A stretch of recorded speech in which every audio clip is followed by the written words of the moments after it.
Shit.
Hello, my fellow regards. I cannot believe...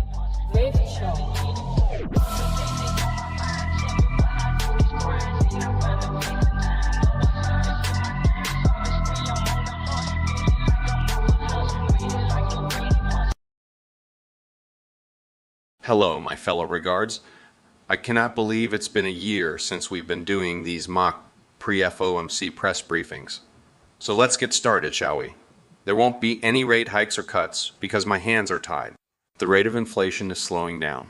Yeah, you are paying 3 times as much for food as you were 2 years ago, but you know you can still pay the tip on top of that. You dinks putting out videos about how great it is to not have any kids. This is why I must break the American middle class. You idiots are running up the Ponzi cryptos again. Good job. Yes, queens and kings. Make way for my plans of a centralized digital currency. You're just making things easier for me. I do have an announcement to make. I will be going on tour with my band soon. We are releasing our first song called JP's Got You by the Balls. Turn on the music. You guys will love it. Every call you take, every put you make, every bond you break, every spoof you fake, SEC is watching you. Every single day, every word you say, every game you play, every night you stay, I'll be watching you. Oh, can't you see, you belong to me. Fuck your puts, fuck your calls. JP's got you by the balls. Every bid you take, every move you make, every bond you break, every spoof you fake, he'll be watching you. Oh, his name is Jerome. He'll fuck your puts till you go home. I fucking know it. Oh, how his poor heart aches. Every rate hike he makes, every call you take, every put you make, every bond you break, every spoof you fake, SEC is watching you. Oh, can't you see, you belong to me. Fuck your puts, fuck your calls. JP's got you by the balls. Oh man, it was beautiful, guys, wasn't it? What a song there by JP. He made a band, you know, what a song. I'm loving it, guys. Some of these AI spoofs with Jerome Powell are just, they are just hilarious, guys. I hope you guys enjoyed that. But hey, in 2 minutes, we have the Federal Reserve's interest rate decision coming out.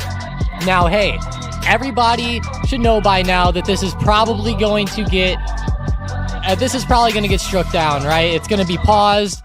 There's not going to be a hike, obviously. We should all know that. There's a 98.2% chance they're really pricing in this pause. The main thing that everyone's watching for is the future. Are we gonna... Now, I feel like Squidward from SpongeBob. But you see March 20th here, highlighting it in blue. There's currently a 44% chance that is where we're going to see a rate cut.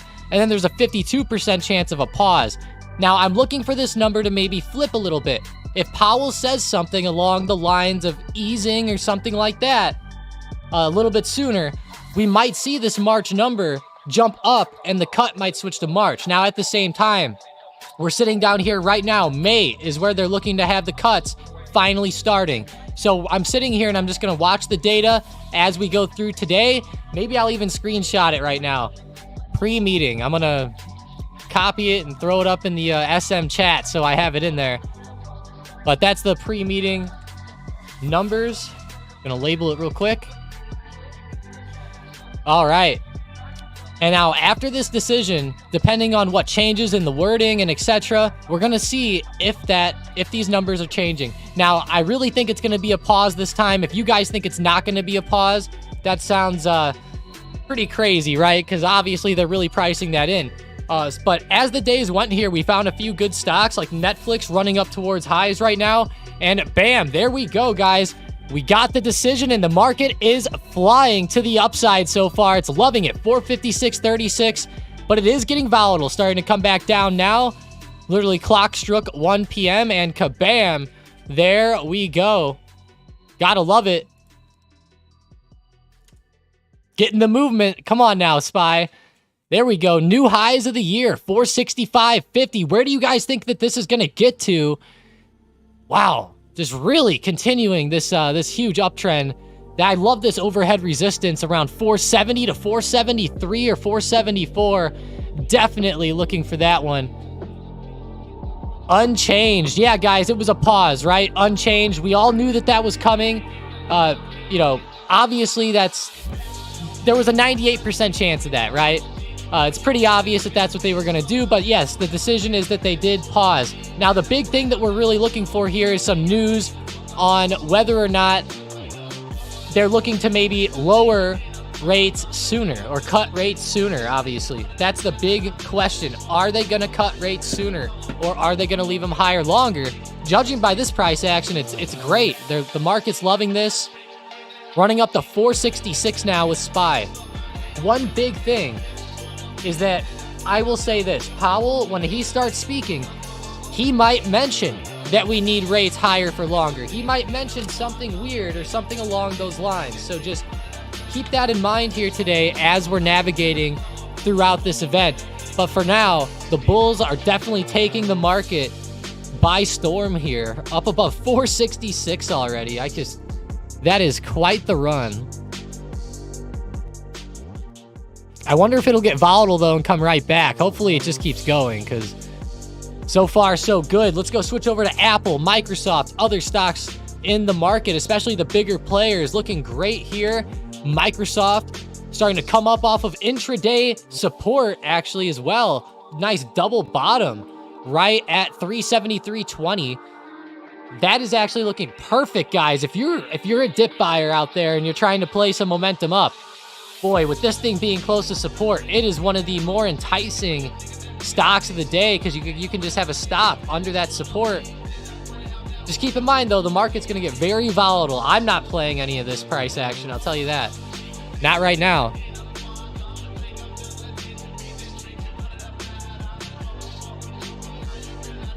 Looking pretty good, though, overall. You know, stocks are getting those big moves. How about some of our smaller players? Well, I know this one's not a small player, but Tesla, I just had to check in on them real quick. 234, running up into that resistance. Nice, but really good move back up today. I want to check in on like DraftKings, Disney. Nice, DraftKings doing great. 36.70. If they could get back up to 40 soon, that would be awesome. Disney looking fire now as well. We have to be really careful, though, to see what JP says here. You know, there could be a lot of... Nice. So they're indicating 3 cuts coming in 2024. Let's go out to our probabilities here. 3 cuts. Let's see. 1, 2, 3, 4. They're pricing in 4 cuts, though, on our FedWatch tool. So, but they said they're expecting 3 cuts. So interesting. The numbers are still pretty much unchanged from before the event, but let's read some of this here. Held its key interest rate steady for the 3rd straight time and set the table for multiple cuts to come in 2024 and beyond. With the inflation rate easing and the economy holding in, policymakers on the FOMC voted unanimously to keep the benchmark overnight borrowing rate in a targeted range between 5.25 and 5.5%, which in simple terms means that they're pausing. Along with that decision to stay on hold, committee members penciled in at least 3 rate cuts in 2024. Assuming 0.25 percentage point increments. That's less than the market pricing of 4, but more aggressive than what officials had previously indicated. Now that's important. More aggressive than what officials have previously indicated. So they're pushing us closer towards those cuts, we'll say. The committee's dot plot of individual members' expectations indicates another 4 cuts in 2025, or a full percentage point.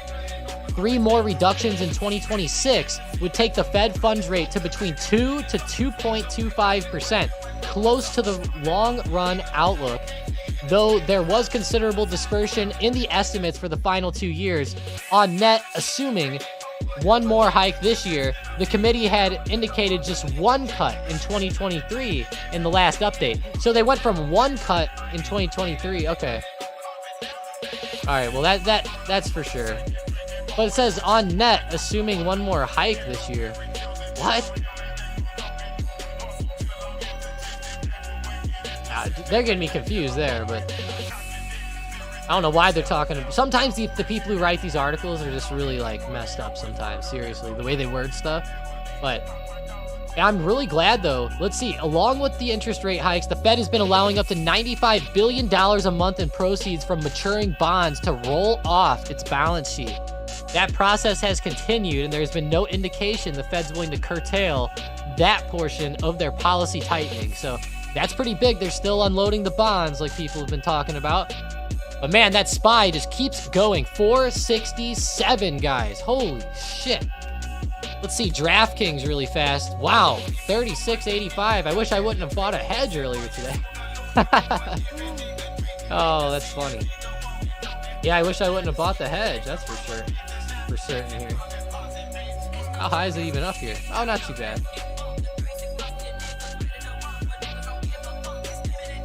Is my thinkorswim like frozen? Nope. There it goes. Let's bring our watch list up here, see what we're looking at today with stocks moving here, because there's a lot. X or US Steel really stole the show for me this morning. This stock is just straight up on fire. This type of pattern and price action's great. TTWO, the Grand Theft Auto 6 stock, running up. Nvidia is actually on the top end of our watch list, which is good. A lot of oil stocks here. Oxy having a fantastic day. I'm going to refresh this really quick. Man, Oxy, Occidental Petroleum. That is quite the move by them. Let me switch back to them. Wow. Great intraday pop. What about Coinbase? Bitcoin, nice. Love seeing Bitcoin moving in this type of fashion. Great move, 143 high right now on coin. When I say Bitcoin moving, you know, it just, if I go to BTC USD, it's probably moving too, yeah. See, Coinbase usually follows it. Palantir though, up, nice. Everything, guys, everything. Honestly, I think you could pick just about anything right now and it's moving up. Besides UEC Uranium, that's the only stock today that's been terrible. Down 10%. I noticed that earlier. I was like, what? Terrible by them, though, but it's okay. Wow, DraftKings.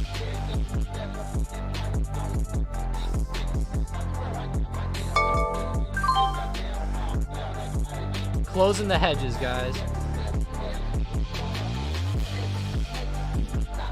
See what we do today. Maybe re-enter some of those hedges tomorrow. NFLX looking pretty good. Hell yeah, like Mason said, smash that like button. Powell is speaking in about 22 minutes. We're 22 minutes out from Powell. We're going to have some fun stuff coming in whenever he obviously gets here, so be ready for that. But you know what? I hope...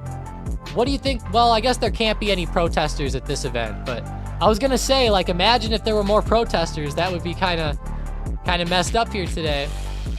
You guys remember what he said, right? Close the fucking door. Let me see if I can get the short up that we made, guys. Oh, gosh. Here it is. Oh, give me 1 sec here. Got to fix this. Refresh. GDP growth in the third quarter was quite strong, but like most forecasters, we expect growth to moderate in coming quarters. Of course. Jerome Powell, by refusing to treat climate change like a systemic Okay, risk thank that you. you are putting us at Thank you very much. Just close the fucking door. Close the door. Just close the fucking door, guys. GDP growth in the third quarter was... He's going to be looking all pissed today, probably. I'm really curious to see what he has to say, though, about rate cuts next year. Hopefully he doesn't say something about keeping rates higher for longer. Although, keep in mind, he might be saying that he might just stress the importance of keeping rates higher for longer, but then they might not actually do that. You know, he'll just say it's important, you know, that we keep inflation under control, I guess. And the good news is we just had an inflation reading just the other day. I kept the chart here open for you guys. Look at how inflation's coming down. It was at 3.7. In October, we came in at 3.2. November, 3.1. So we're seeing a nice steady decline from that little uptrend to 3.7, which is good. And what's even crazier is that the market is getting close to those all-time highs again. So we're talking, I mean, extremely close to all-time highs here by the stock market. And this is why I keep saying on these live streams and in the nightly videos that the market is very resilient, okay? The market is resilient. In the longer term, it goes up. One big thing that I've been hitting on a lot lately is obviously things are overextended, okay? But a lot of times the market can keep going. Like if we look at QQQ and SPY, it's done nothing for 2 years. A lot of people love to say that. They're like, oh, the market's done nothing. It's been flat for 2 years. I mean, it's had some fun movement though. But it's true though. It's been kind of falling down. It hasn't ever broken the high in a couple years. And generally when we look at the stock market, you know, it's pretty rare to have like a 2-year time frame where it doesn't break highs. It happened in like 2015 to 2017, you know, somewhere in that range. It definitely went flat for a little while. And if we actually zoom in there, it'll kind of look wild, kind of like what we're seeing now, you know, like these big swings and lots of chop back up. You know, what's to say like we don't go on another big run like this, right? I mean, we could if we're starting to finally get out of the chop zone and break highs, but this is definitely a more drawn out type of pattern, but we're getting back to that all-time high, and it's just, you know, the market's so resilient that are we going to be able to break that high here? I think we could, but judging by the setup, we'll probably end up double topping here, having a little bit of consolidation at least, and then we'll finally break. I don't think it's just going to have like one big explosion up and through. It definitely could, but I just want to point that out because the market's been stuck for like 2 years, so we're kind of like due for a move up. Now, I hate saying in the market that things are due because, like, you know, that's a very bad way to go about stocks in the market, but it's just true whenever you look at the historical movement with SPY. It generally doesn't go flat for too long. Obviously, like in big situations like 2008, right? Like, obviously, there's some times where that could happen with that. Or, like, if we go to the SPY, you know, we go back to the early 2000s, you know, it was stuck for like 10 years or actually like 13 years, but there was still those big swings back and forth. And, you know, a lot of people might be contemplating that we, you know, maybe double top this time, kind of like we did in '08, and then have another, you know, move back down. It's just fun to look at the price action and go back and see, like, you know, how have these situations went. But this is a different time, you know, everything's different. We're really high with the interest rates, obviously. All right, let's see if some of these numbers, like these probabilities here, have changed. We're about 15 minutes out on Powell speaking. Nice. Boom, they're now pricing in a cut for March, guys. Let's go. Let's go.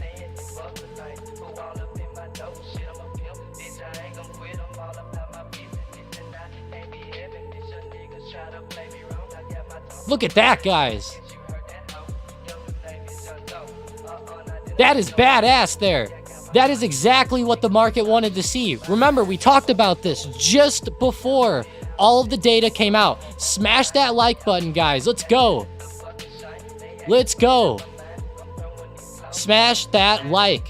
But yeah, that March data there, that's pretty big. They're now pricing in a cut even sooner than May. That is huge. No wonder the market's ripping the way it is, right? Because everybody knew there was going to be cuts this year. Now we just got pushed closer to more cuts being done sooner. So let's go. This is badass.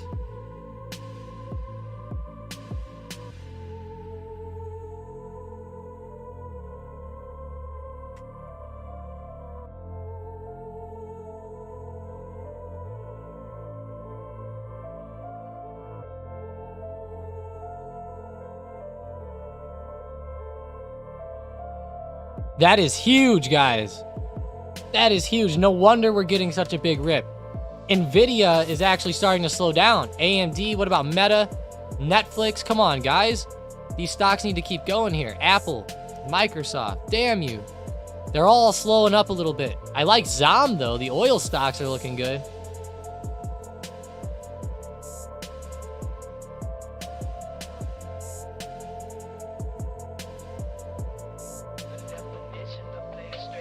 Wow, that's awesome.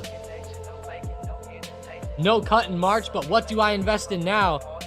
LOL, tell me what to buy, Tom. Disney, man. Disney, Disney, Disney. I love it down here still. It's still pretty low. It's close to support. It's right around 90 bucks. My average price is 92 something. Let me see. Oh no, sorry. My average price is 89.88, but still very, very close to my average price. I love Disney here, guys. Keep buying those shares of Disney. I'm serious. I think over 5 to 10 years, you will really, really appreciate Disney stock a lot more than now. Just wait till all this political bullshit subsides. You know, they're learning their lessons. They're learning their lessons. SLV blasting off. Nice. Silver. Wow, that's huge there. I love to see that.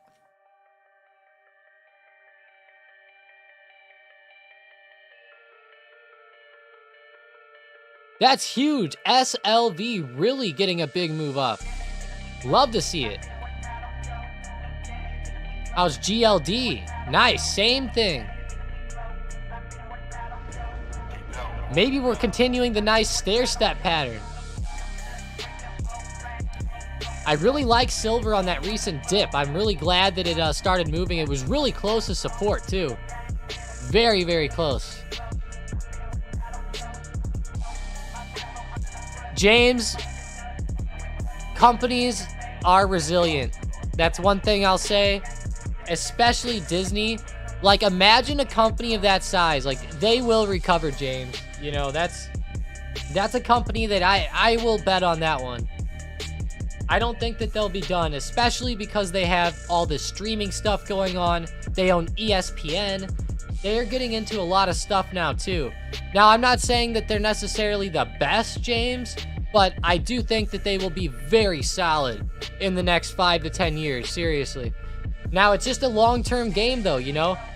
You got to be able to buy it and just forget it. You know, that's one of the things that's tough in the market. There's a lot of emotions, you know, you'll get freaked out with some headlines maybe and stuff, but just let it go for a long time and get in at these lower prices, and I think you'll really appreciate it in 5 to 10 years. There's a few other stocks right now that I like this on too. NIO is very close to lows. I like this one up right now. It's right on support, and we have Neo Day coming up December 23rd. So that's going to be a huge, huge thing for Neo. Nice, Corbin. Glad to see you. Sean said, I got out of Disney just because I don't like reading the news. I know. It just sucks right now because Disney's one of those nice stocks that's nice and low. You know, like we have like everything else has popped up like 100% recently. So it's like, damn, like everything else that I would normally buy is a little bit too high, like DraftKings even. Like I love them, but would I say to buy them right here? I mean, yes, but you know, only if you're going to average in because it's probably going to dip a little bit here, you know? But let's get ready, guys. Powell will be out in about 12 minutes. Look at SPY just climbing slowly and steadily on the 1 minute chart. All right, all right, all right. All right, guys. How dare you? Are you ready to have your day made? Go ahead. Make my day.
Yep, the internet's undefeated. That is correct. Let's go, though, guys. We had to do our tradition. If you're just joining up and you are sitting here thinking to yourself, Tom, why in the hell are you playing that?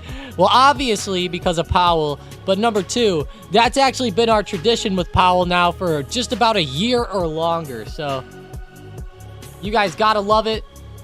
Keeping the tradition alive. And you know what else is still alive is that SPY. That thing is exploding. Same thing with QQQ. Beautiful runs of the upside. Nvidia is about to break out above its high of day, 485.50. Keep that on watch, even 486. Yeah, the OGs know we got it. I am worried about that, Oscar. I'm worried about him coming out and saying something to ruin this.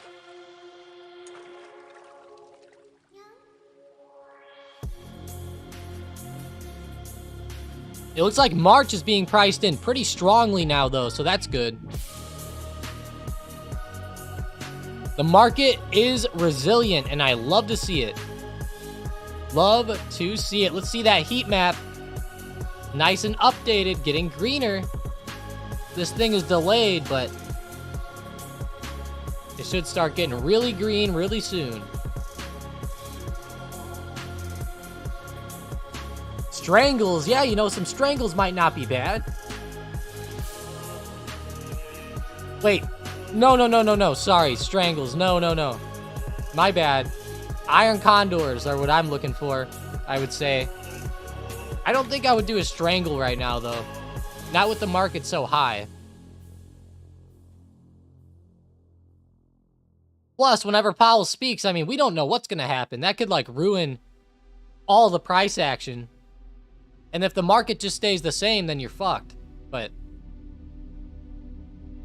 I would like an iron condor, maybe. If you had a good enough upper strike.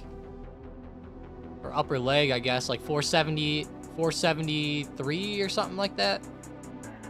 I don't know. It's tough right now. I would say right now, the best thing is just chasing that momentum on these individual stocks. Like, man, Nvidia, if it breaks this double top, I would love it. AMD, same exact thing.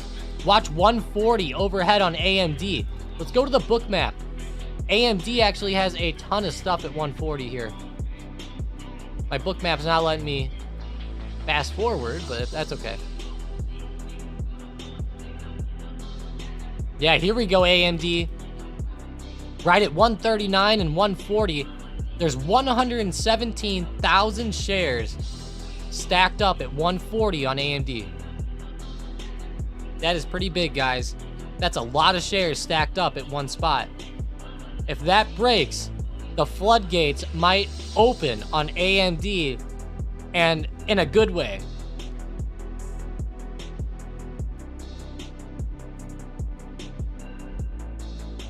All right, guys, let's do a little poll.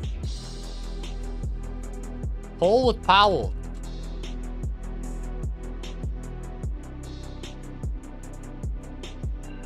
Give me a second to catch my breath here and type this baby up. Make sure you all get those votes in really quick. We got 5 minutes on Powell.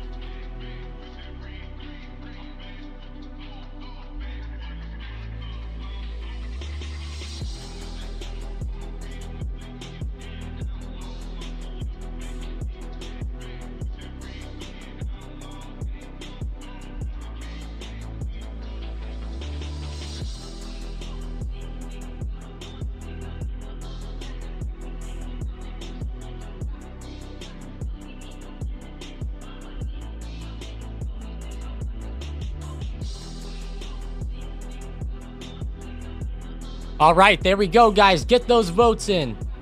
Get them in. We got 89 viewers right now. Let's get 89 votes. Come on, guys. You got this. You got it. Come on, Spy. Starting to slow down a little bit ahead of Powell. People are probably getting a little bit freaked out now. Manny said he's working right now, Mason. Oh, Mason accidentally voted for the wrong thing.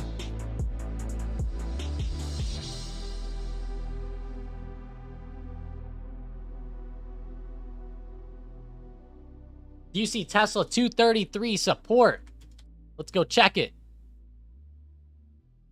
233, 233. Oh yeah, definitely. Definitely I see 233. If we want to be technical, it might be more like 232. But you can like give or take $1 on this one. With how big these moves are, yeah, you gotta give or take $1.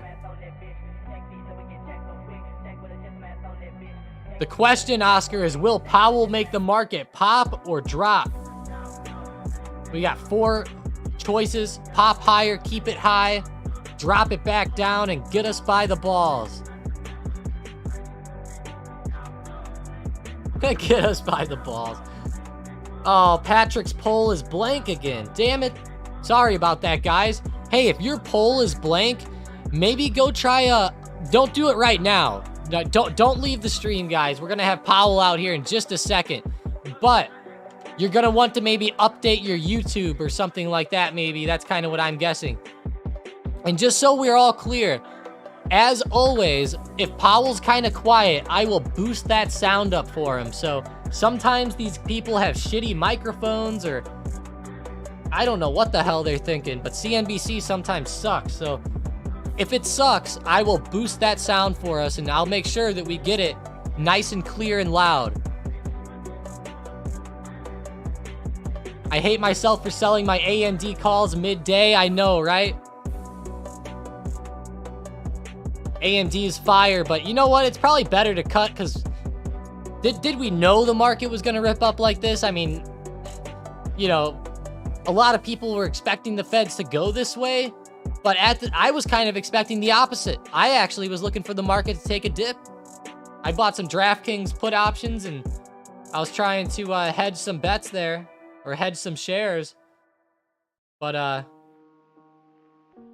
yeah, we'll see now how it plays out. Powell will probably come out and be a little hawkish. He'll probably make a lot of statements along the lines of, you know, making sure that they get to their target rate on inflation of 2%. We should bet on protesters at the event. I would usually, Jason, but I don't think that there'll be any here because I think it's a closed event.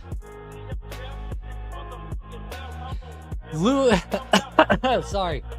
Excuse me, guys. Luis, that is hilarious. Read it in Cartman's voice. Get us by the balls. I love that. I love Cartman. He's hilarious. All right, we should have Big Daddy coming out here any moment, guys. I'm going to pop off that background music in just a second once it starts. Let me get this all zoomed in for us here. There we go. Just like this. Bam.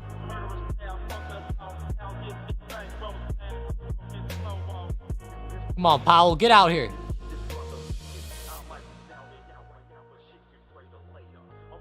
Don't be on Biden time now.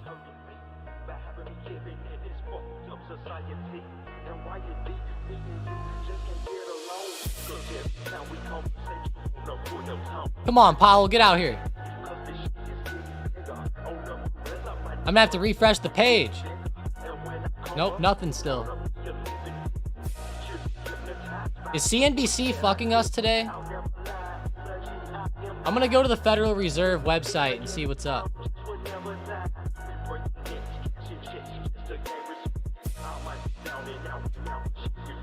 Maybe I'll try somebody else on YouTube too, just to double check.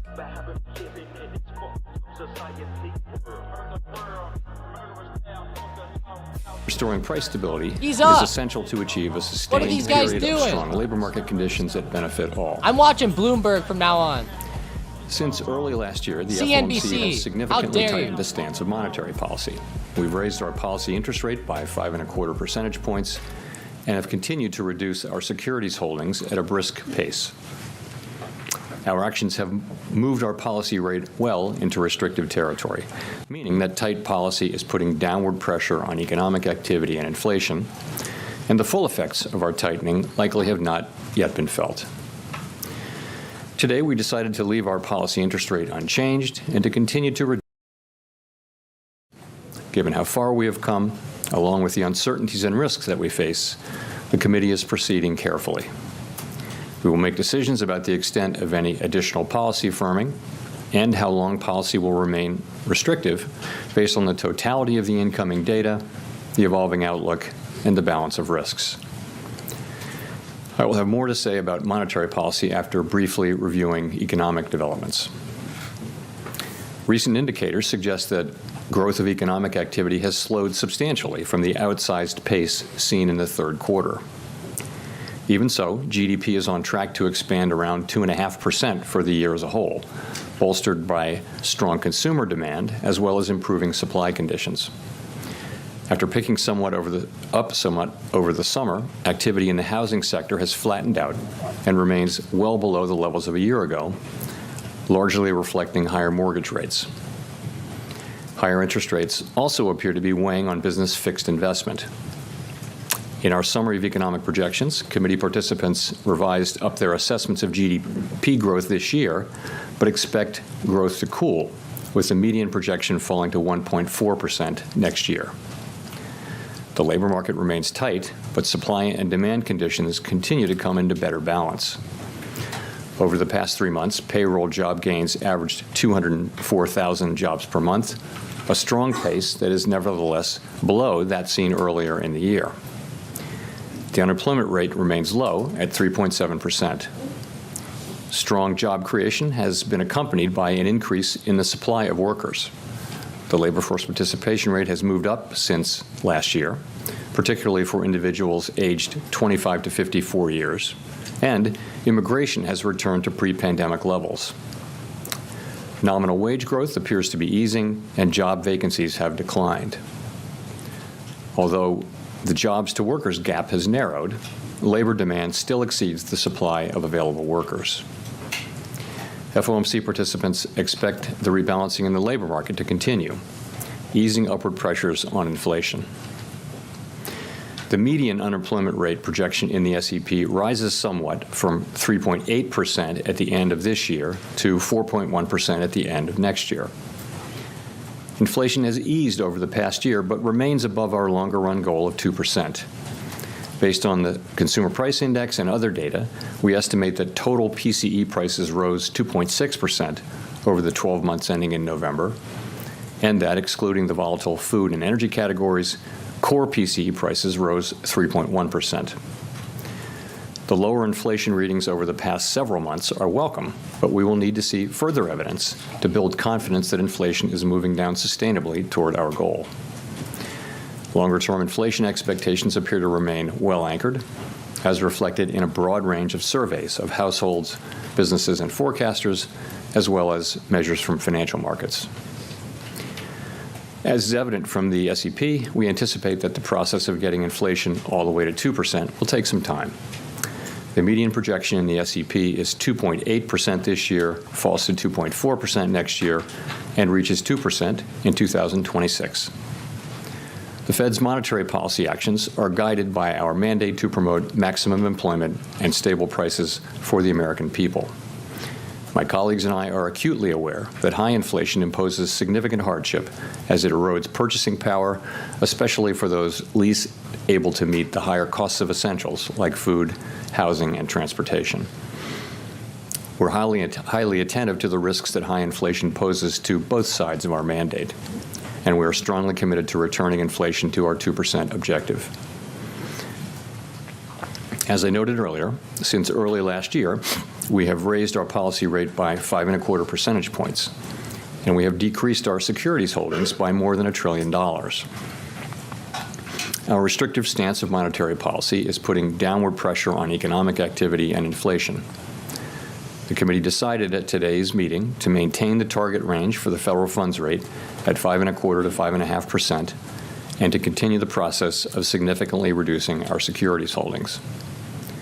While we believe that our policy rate is likely at or near its peak for this tightening cycle, the economy has surprised forecasters in many ways since the pandemic, and ongoing progress toward our 2% inflation objective is not assured. We are prepared to tighten policy further if appropriate. We're committed to achieving a stance of monetary policy that is sufficiently restrictive to bring inflation sustainably down to 2% over time, and to keeping policy restrictive until we're confident that inflation is on a path to that objective. In our SEP, FOMC participants wrote down their individual assessments of an appropriate path for the federal funds rate based on what each participant judges to be the most likely scenario going forward. While participants do not view it as likely to be appropriate to raise interest rates further, neither do they want to take the possibility off the table. If the economy evolves as projected, the median participant projects that the appropriate level of the federal funds rate will be 4.6% at the end of 2024, 3.6% at the end of 2025, and 2.9% at the end of 2026, still above the median longer-term rate. These projections are not a committee decision or plan. If the economy does not evolve as projected, the path of policy will adjust as appropriate to foster our maximum employment and price stability goals. In light of the uncertainties and risks and how far we have come, the committee is proceeding carefully. We will continue to make our decisions meeting by meeting based on the totality of the incoming data and their implications for the outlook for economic activity and inflation, as well as the balance of risks. In determining the extent of any additional policy firming that may be appropriate to return inflation to 2% over time, the committee will take into account the cumulative tightening of monetary policy, the lags with which monetary policy affects economic activity and inflation, and economic and financial developments. We remain committed to bringing inflation back down to our 2% goal and to keeping longer-term inflation expectations well anchored. Restoring price stability is essential to set the stage for achieving maximum employment and stable prices over the longer run. To conclude, we understand that our actions affect communities, families, and businesses across the country. Everything we do is in service to our public mission. We at the Fed will do everything we can to achieve our maximum employment and price stability goals. Thank you. I look forward to your questions.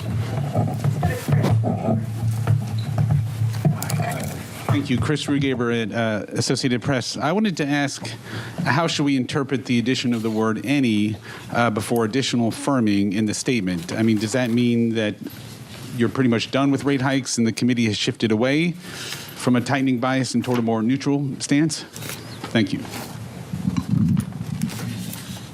So, specifically on any. Specifically, policy firming that may be appropriate, so any additional policy firming, that sentence. So we added the word any as an acknowledgement that we believe that we are likely at or near the peak rate for this cycle. Participants didn't write down additional hikes that we believe are likely, so that's what we wrote down. But participants also didn't want to take the possibility of further hikes off the table, so that's really what we were thinking.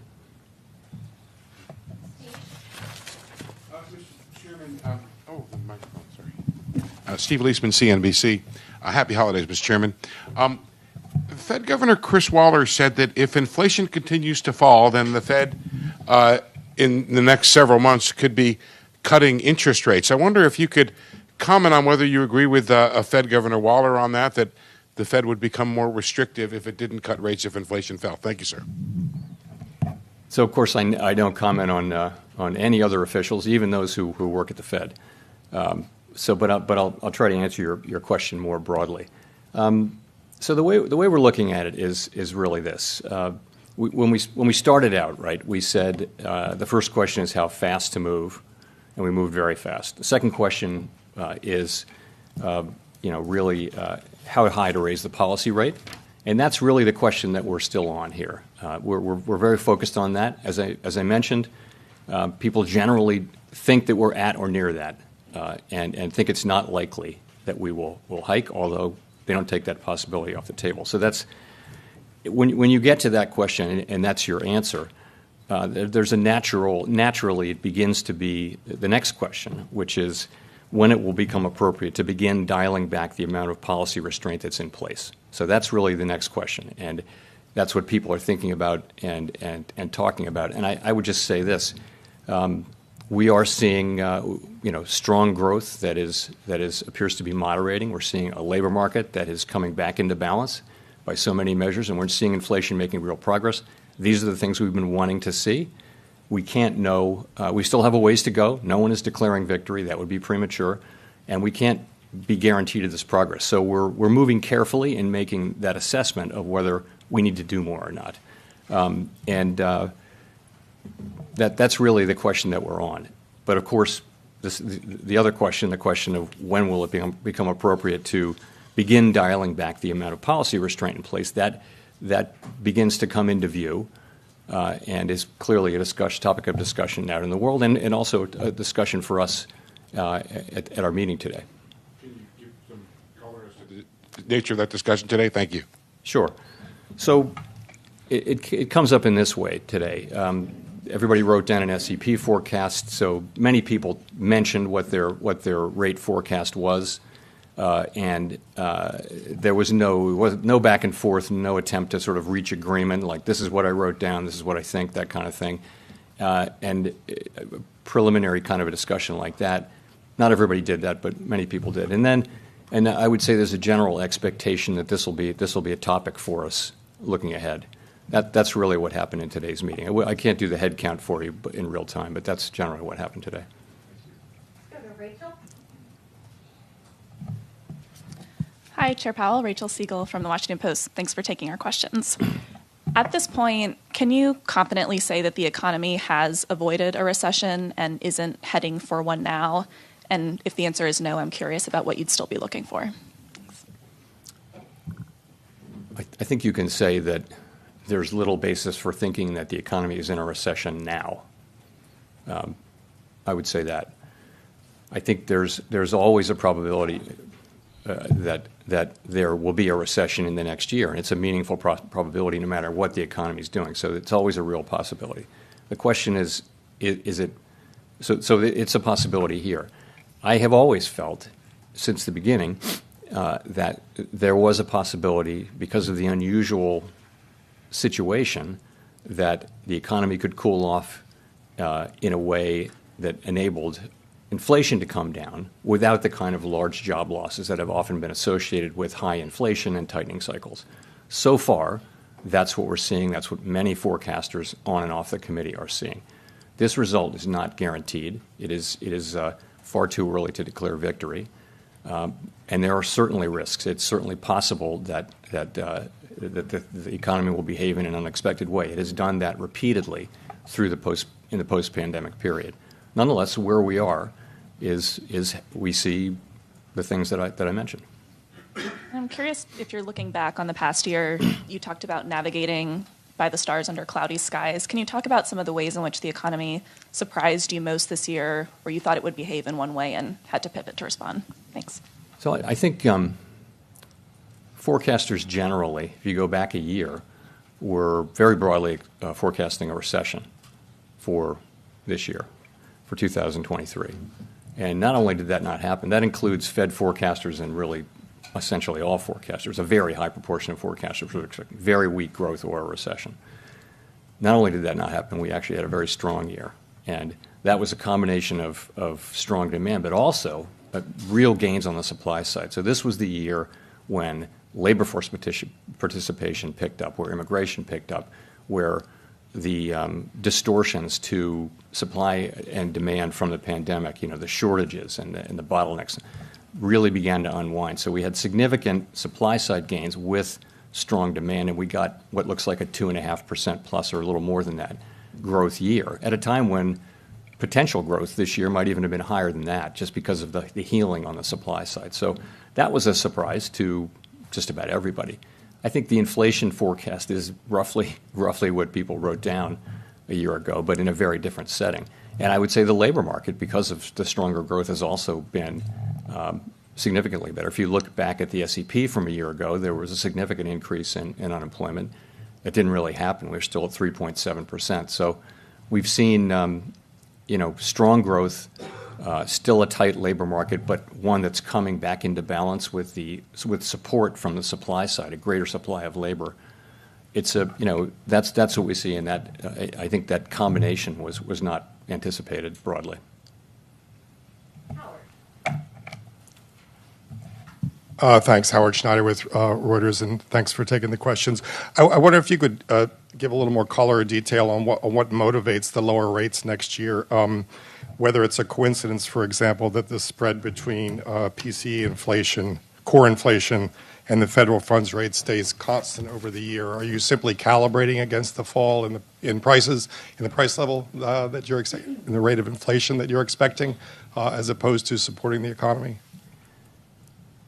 Nothing quite that mechanical is happening. The SEP really is a bottoms up, built from the bottom up, right? So I think people are looking at what's happening in the economy, and I think if you look at the big difference from September in the SEP, the expectations for inflation this year, both headline and core, have come down, really significantly in 3 months. That's a big piece of this. At the same time, growth is turned out to be very strong in the third quarter, is slowing, we believe, as appropriate. And we've had several labor market reports which suggest, again, significant progress toward greater balance across a broad range of indicators. You're seeing so many of the indicators coming back to normal, not all of them. But so I think that people look at that and they write down basically each individual writes down a forecast and a rate forecast that goes with that forecast. We tabulate them and publish it. And so it isn't, you ask about real rates, I take it. That is something that we're very conscious of and aware of and monitor, and it's certainly a big part of, it's a part of how we think about things, but really it's broader financial conditions that matter, and as you well know, it's so hard to know exactly what the real rate is or exactly how tight policy is at any given time. So you couldn't follow that like it was a rule and think that you would get the right answer all the time. But it's certainly something that we're focused on. And indeed, if you look at the projections, I think the expectation would be that the real rate is declining as we move forward. It sounds like the discussion over that, if I could follow up, has already kind of begun. I'm wondering, just related to Steve's question, how the tactics of this play out, given the slowing of inflation and the fact that the deeper you get into 2024, the closer you get to a presidential election. Do you want to front load this, in other words? Yeah, no, we don't think about political events. We don't think about politics. We think about what's the right thing to do for the economy. The minute we start thinking about those things, we just can't do that. We have to think, what's the right thing? We'll do the things that we think are right for the economy at the time when we think is the right time. That's what we'll always do. So I mentioned we're moving carefully. One of the things we're moving carefully about is that decision over that assessment, really, over whether we've done enough, really.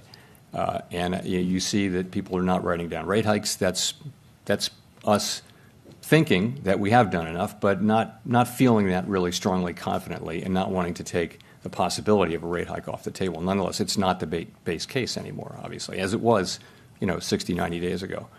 So that's how we're approaching things. And as I mentioned, we wrote down this SEP, and it talks about people have individual assessments of when it will be appropriate to start to dial back on the tight policy we have in place. And that's a discussion we'll be having going forward, but that's another assessment that we're going to make very carefully so as time goes forward.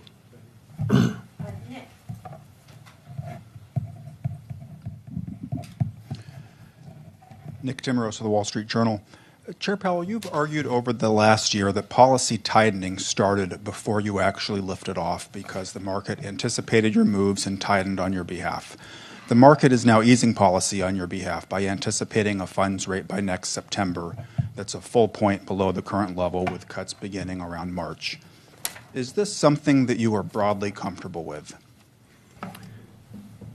So this last year has been remarkable for the sort of seesaw thing back and forth we've had over the course of the year, of markets moving away and moving back and that kind of thing. So, and what I would just say is that we focus on what we have to do and how we need to use our tools to achieve our goals, and that's what we really focus on. And people are going to have different forecasts about the economy, and those are going to show up in market conditions, or they won't.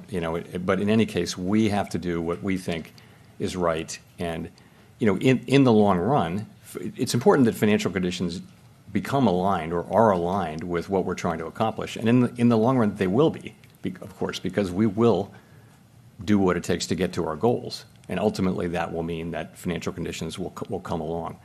But in the meantime, there can be back and forth. And, I'm just focused on what's the right thing for us to do. And my colleagues are focused on that, too.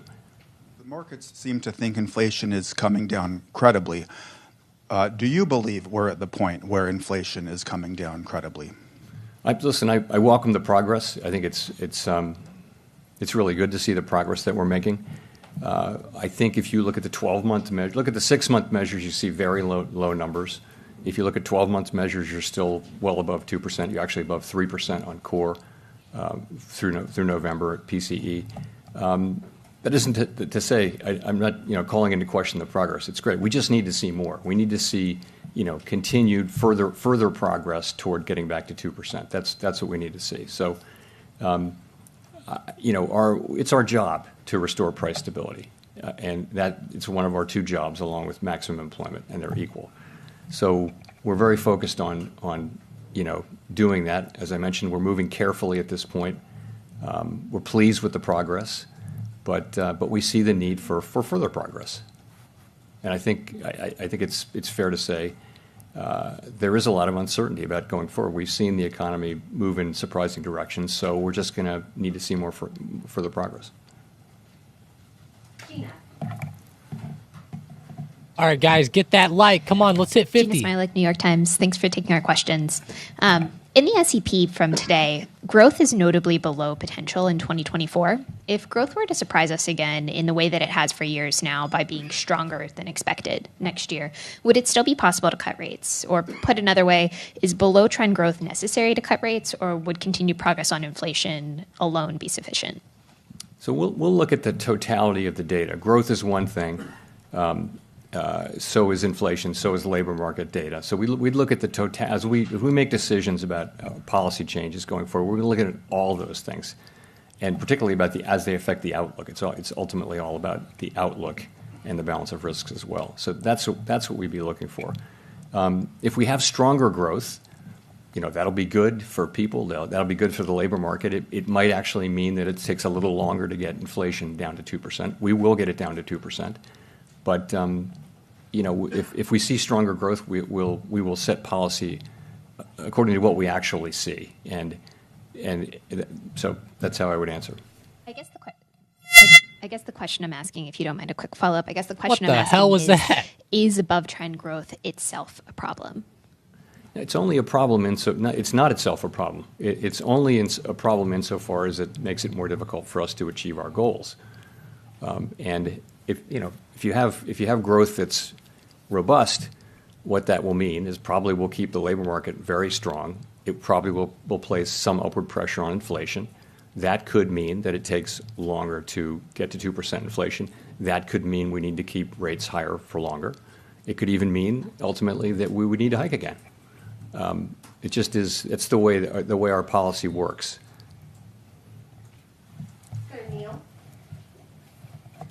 Hi, Chair Powell. Neil Irwin with Axios. How do you interpret the state of the labor market right now? And in particular, you've referred even today to evidence that it's coming into better balance. What would you need to see to conclude that it has reached that balance? So on the better balance side, just a lot of things. It's you see job growth still strong, but moving back down to more sustainable levels given population growth and labor force participation. The things that are not quite, but let me go on with that list. Claims are low. If you look at surveys of businesses, they're sort of the era of this frantic labor shortage are behind us, and they're seeing a shortage of labor as being significantly alleviated. If you look at shortages of workers, whereas they thought job availability was the highest it had ever been or close to it, that's now down to more normal levels by so many measures: participation, unemployment, so many measures, the unemployment, job openings, quits, all of those things.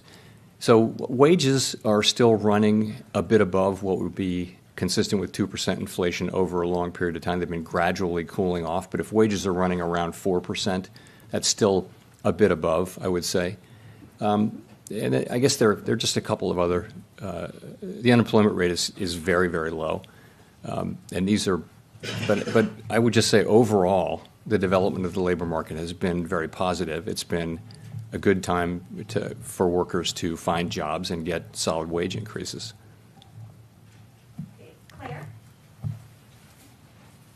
Claire Jones, Financial Times.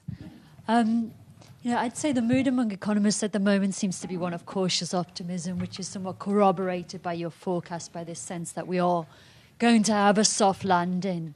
Yeah, when we hear from the general public, there's a lot of discord about economic conditions. What do you think explains this disconnect, and does it matter for policymakers?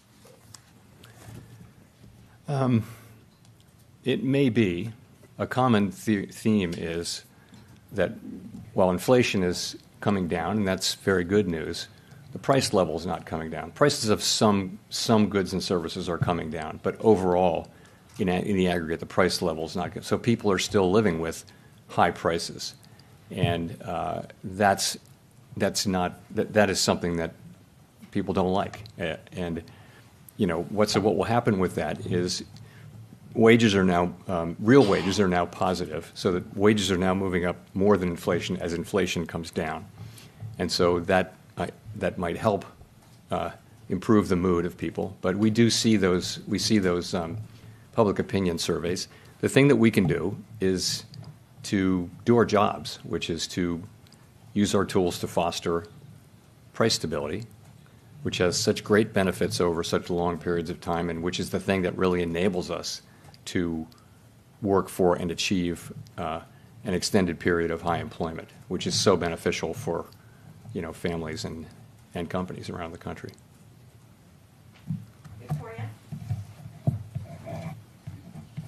Hi, Victoria Guido with Politico.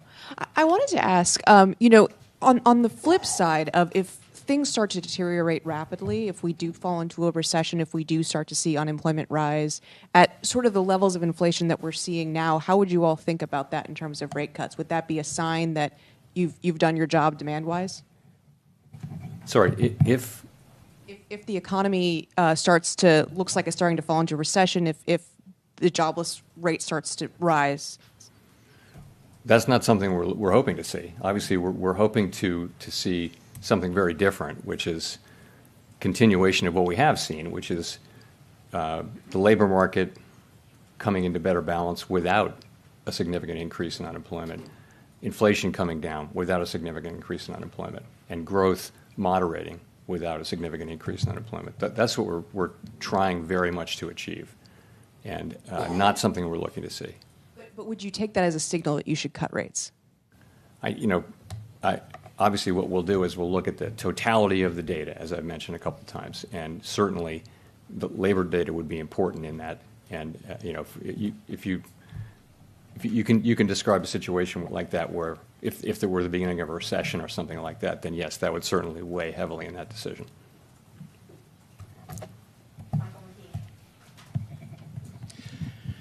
Michael McKee from Bloomberg Television and Radio.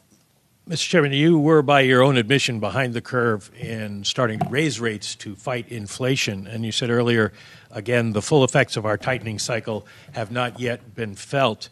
How will you decide when to cut rates, and how will you ensure you're not behind the curve there?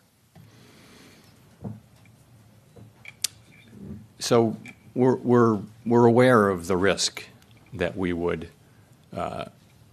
hang on too long. We know that that's a risk, and we're very focused on not making that mistake. And we do regard the two, we've come back into a better balance between the risk of overdoing it and the risk of underdoing it. Not only that, we were able to focus hard on the price stability mandate, and we're getting back to the point where, which is what you do when you're very far from one of the two mandates. You're getting now back to the point where both mandates are important, and they're more in balance too. So I think we'll be very much keeping that in mind as we make policy going forward.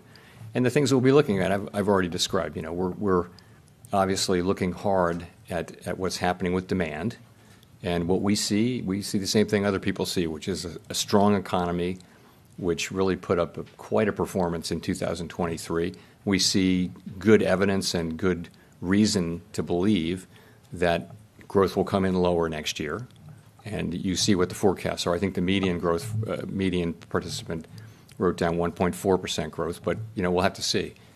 It's very hard to predict. We'll also be looking to see progress on inflation and the labor market remaining strong, but ideally without seeing the kind of large increase in unemployment that happens sometimes. When you begin the cutting cycle, will it be essentially run the same way you do it now with raising rates, where you basically do trial and error cut and see what happens, or will you tie it to some particular measure of progress? We haven't typically tried to articulate, with one exception, really specific target levels, which was, some of you will remember the thresholds that we used in, 2013. The answer is these are things that we haven't really worked out yet. We're sort of just at the beginning of that discussion. Thank you, Mr. Chairman. Edward Lawrence with Fox Business. So if the Fed cuts rates, as the dot plot is showing, about 75 basis points, does that signal that there's a belief of weakness next year in the economy? It wouldn't, if that were, first of all, let me just say, that isn't a plan. That's just accumulating what people wrote down. So that's not something, this, but allow me to say it again. We don't debate or discuss what the right, whose SEP is right. We just say what they are and we tabulate them and publish them. So it's, it's important for people to know that. But it wouldn't need to be a sign of, it could just be a sign that the economy is normalizing and it doesn't need the tight policy. It depends on the economy can evolve in many different ways, right? So, but it could be more what I just described. And you focused on core inflation. We've heard from in other meetings. How sticky is core inflation right now? Well, that's what we're finding out, and we've seen real progress in core inflation. It has been sticky, and famously, the service sector is thought to be stickier. But we've actually seen reasonable progress in non-housing services, which was the area where you would expect to see less progress. We are seeing some progress there, though. In fact, all three of the categories of core are now contributing. Goods, housing services, non-housing services, they're all contributing at different levels, meeting by meeting, or rather report by report. So, yeah. Okay, let's go to Katerina. Katerina Saraiva, Bloomberg News. Thanks for taking our questions. I just wanted to ask a little bit about, we had some pretty positive data this morning and yesterday. I'm assuming those were not incorporated into the forecasts we see today. But I just wanted to ask, how that kind of adds to your thinking, on the inflation outlook. Right. So we got CPI the morning of the first day, and we got PPI the next day, which informs the translation into PCE.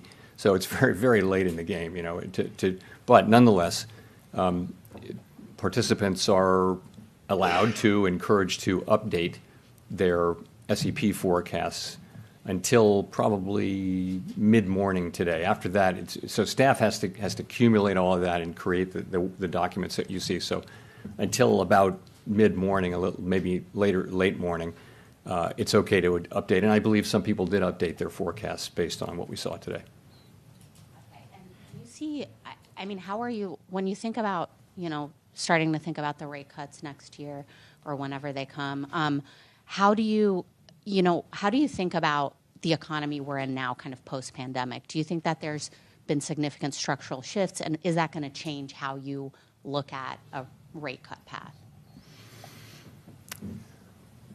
The question of whether there have been fundamental structural shifts is a really hard to know the answer, and a very interesting one right now. The one that would affect,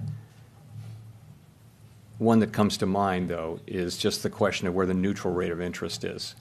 And so, for example, if it's risen, and I'm not saying that it has, but if it were to have risen, that would mean that interest rates would need to be a little bit higher to convey the same level of restriction. The thing is, we're not really going to know that. People will be writing papers about that 10 years from now and still fighting about it. So it's just that it's going to be uncertain. So we're going to be making policy in this difficult, uncertain, really unprecedented environment. Someone once said that you know the natural rate of interest by its works, and that's really right. But that's very difficult because policy operates with a lag. So it's one of the reasons why we slowed down this year. We started slowing down at this meeting last year, reducing the pace at which we were adding restriction. And over the course of this year, we really slowed down a lot to give those lags time to work. In terms of demand, has demand shifted more away from services into goods? You can make a case for that the shift back into services has not been complete, and it doesn't look like it's ongoing, but I don't know if that's right. Maybe people just bought so much stuff that they temporarily don't want any more stuff. They haven't got any place to put it. Let's go to Jennifer. Thank you, Chair Powell. Jennifer Schonberger with Yahoo Finance. You said back in July that you needed to start cutting rates before getting to 2% inflation. As you mentioned, PCE inflation is now running at 3.5% on core. On a 6-month annual basis, core PCE is running at 2.5%. Though when you look at super core and shelter, they are, of course, stickier. So in looking at the different components of the data, how much closer do you have to get to 2% before you consider cutting rates?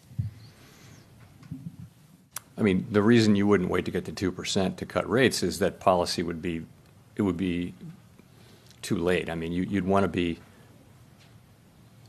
reducing restriction on the economy well before 2%, because before you get to 2%, so you don't overshoot. If we think of restrictive policy as weighing on economic activity, it takes a while for policy to get into the economy, affect economic activity, and affect inflation. So I can't give you a precise answer, but if you look at what's in the SEP, and I think you'll see a reasonable estimate of the time lags and things like that it would take. Do you think below 3% would be reasonable? I wouldn't want to identify any one precise point, because I would be able to look back then and probably find out that it turned out not to be right. But we'll be looking at it and looking at the broad collection of factors. Hi, Chair Powell, Jean Young with Market News. Wanted to go back to the stickiness of inflation question. Over the past couple of years, a lot of central bankers have talked about the more difficult last mile of getting inflation back down to 2%. Yet it's also been surprising how fast inflation has come down this year. I'm curious, do you think something has changed in our understanding of inflation, or do you subscribe to this notion still, or is it something different about the U.S. economy? Thank you. I think this. We felt since the beginning that it would be a combination of two factors. The first factor is just the unwinding of what happened in the pandemic, the distortions to supply and demand. And the second thing would be our policy, which was weighing on aggregate demand and actually making it easier for the supply side to recover because of lower demand. We thought those two things were going to be necessary. Sorry, say the last part of your question again. If there was something different about the U.S. economy. Yeah, so it's not that.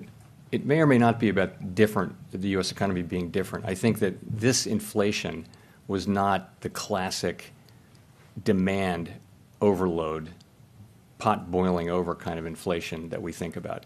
It was a combination of very strong demand, without question, and unusual supply side restrictions, both on the goods side but also on the labor side, because we had a participation shock. So this is just very unusual. And, we had the view, my colleagues and I broadly had the view, that we could get a lot of, you had essentially a vertical supply curve, because you ran into the limits of capacity at very low levels because there weren't workers and because people couldn't, the supply chains were all broken. So we had the view that you could come straight down that vertical supply curve to the extent demand reduced. And, something like that has happened. It happened so far. The question is, once that part of it runs out, and we think it has a ways to run. We definitely think that the sort of supply chain and shortages side has some ways to run. Does labor force participation have much more to run? It might. Immigration could help, but it may be that at some point you will run out of supply side help, and then it gets down to demand and it gets harder. That's very possible. But to say with certainty that the last mile is going to be different, I'd be reluctant to suggest that we have any certainty around that. We just don't know. I mean, inflation keeps coming down. The labor market keeps getting back into balance. And, it's so far so good, although we kind of assume that it will get harder from here, but so far it hasn't. Okay, we'll go to Megan for the last question. Hi, Chair Powell. Thanks for taking our questions. Megan Casella with Barron's. I want to ask about the balance sheet, given the Fed's focus now on proceeding carefully and considering rate cuts.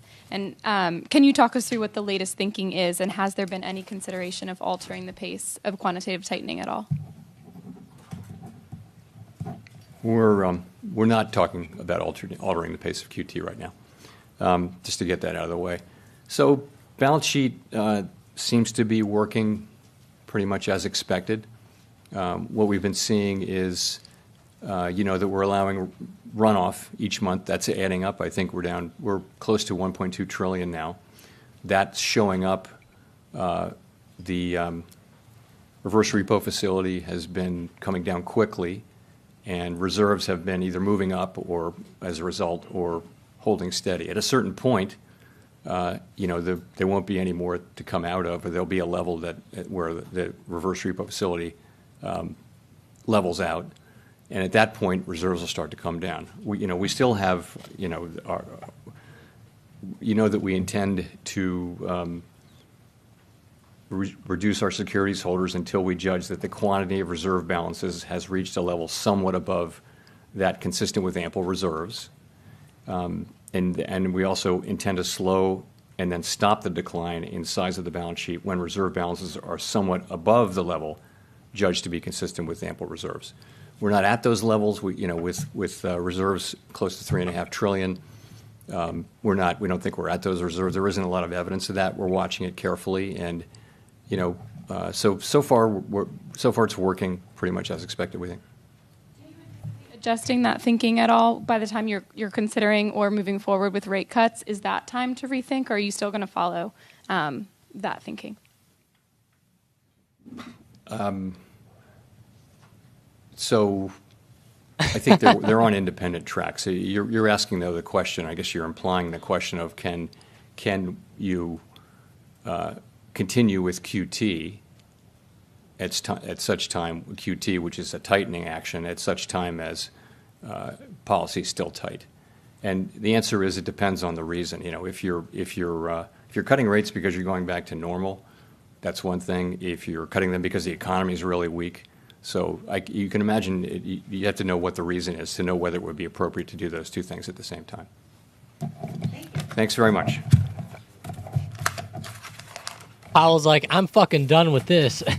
But wow, guys, what an event. I mean, it was pretty damn good, right? We'll definitely take any price action like we just witnessed in that stock market. That was some of the best price action that we've seen from an FOMC event in a very, and I mean very, very long time. That is some very, very bullish price action. Now, whoa, excuse me, guys. Still, I guess because I didn't talk for a while. But that market's coming down so hard right now. It's sitting right at that 403 support. Definitely keep that support on watch as we go throughout the day today. If we end up tanking under there in a big way, I think that puts could be a pretty good play to the downside. But for right now, I would just stick with, keeping with the overall momentum. I would say up would be the general way to go. I would not be shorting the market here.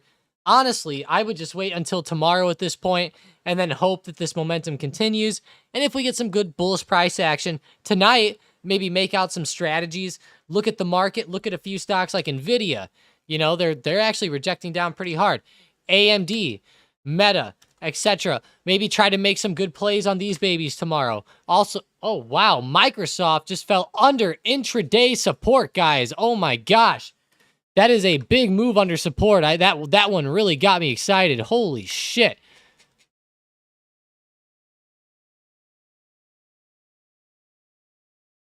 Wow, Microsoft is really breaking that double bottom there, really falling down below 372.50, but that overall market is still being overly resilient. So we're seeing that Magnificent Seven fall down. Tesla is actually moving up a little bit, which is good, but wow, I mean, that move with Microsoft there is very, very crazy, but Tesla actually looks pretty good, holding well above 237 and 237.50. I really appreciate you guys joining up here today. This has been a wild, wild time in the stock market. But what I'll say is it's getting crazy out there, okay? The market's running up, but then again, some of these stocks are getting pretty wild. Hard to say right now, guys. Hard to say heading into tomorrow. Make sure that you check out tonight's video, okay? Really important here.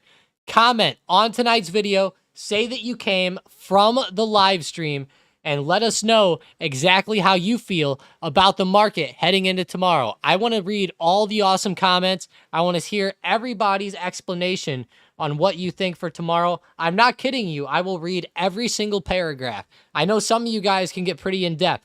Promise you, I read those. So I will talk to you guys tomorrow. I'll be live tomorrow morning, 1 hour before the market opens, of course, at 9:30 a.m. Eastern Time, 8:30 a.m. Central Time. Make sure you guys subscribe if you're not yet subscribed. But other than that, the event went pretty well. Let's hope that that price action keeps up into tomorrow. I'll talk to you guys later and have a good one. Make sure to take those profits today. You know, the market might not keep going up for too much longer. This is a huge, huge resistance. Talk to you guys tomorrow.